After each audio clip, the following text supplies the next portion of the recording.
When packing books, a 2 cubic foot carton should be used, as books are heavy. Group books by size whenever possible. There are a few methods on how to pack books. Always begin by putting clean paper on the bottom of your carton. The most common way to pack books is to stand them up in the carton. Begin packing books from the bottom shelf. Put the open part of the book against the side of the carton, just as you would place them on a shelf. For your next row, pack books spine to spine. You will get 2 rows this way, and if there is still space for a third row, place paper between the second and third row. Depending on the remaining space, you can also turn books sideways. Put your books spine to spine, remembering that pages should not be touching pages. Do not put books in too tightly, as they may damage when removing them from the carton. If there is space remaining in the carton, use crushed paper to fill the space to avoid any shifting or damage. Cover your first layer of books with a clean sheet of packing paper. Packing books flat and stacked is yet another way to safely pack books for transportation. This is pretty basic. Again, remember not to have pages facing pages. Put books into the carton spine to spine. Where you have no choice, use crushed paper in between the books. Continue to fill the carton, utilizing it to its maximum. And as you can see, the carton is full but not overfilled to cause any damage to the books or the carton. Put clean paper over the top before sealing the carton. Once you have completed your first 2 cube, put the next empty 2 cube on top of the first and so forth. Continue packing from the bottom of the bookcase up. With this method, cartons are being packed and there will be less strain on your back.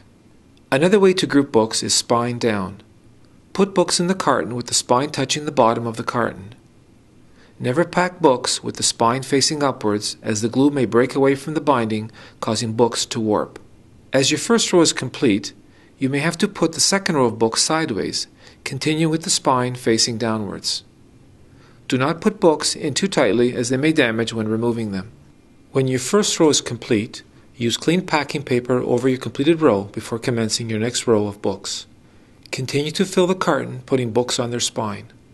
If there is any space remaining in the carton, use crushed paper to fill the space to avoid any shifting or damage to the books. Put clean paper over top of your last row before sealing the carton. Did you notice how comfortable the physical position of the packer was?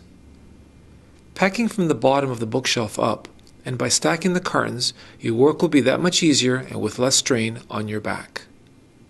Sometimes the carton will not have enough room to put your books upright, so the flat and stacked procedure, as we discussed, works well. Paperbacks and magazines are better stacked. Organize books or magazines according to the size, with the bigger ones laying flat on the bottom of the carton, and work your way up. When packing expensive or books with sentimental value, take the time to wrap each individual book with clean packing paper before placing them into the carton. Use 1 or 2 sheets of clean packing paper. Begin wrapping the book by covering it with paper and continually tucking in the overlapping paper to make a nice, neat package. If there is space remaining in the carton, use crushed paper to fill the space to avoid any shifting or damage. Put clean paper over the top of your last row before sealing the carton. Books can be packed using all 3 methods in one carton.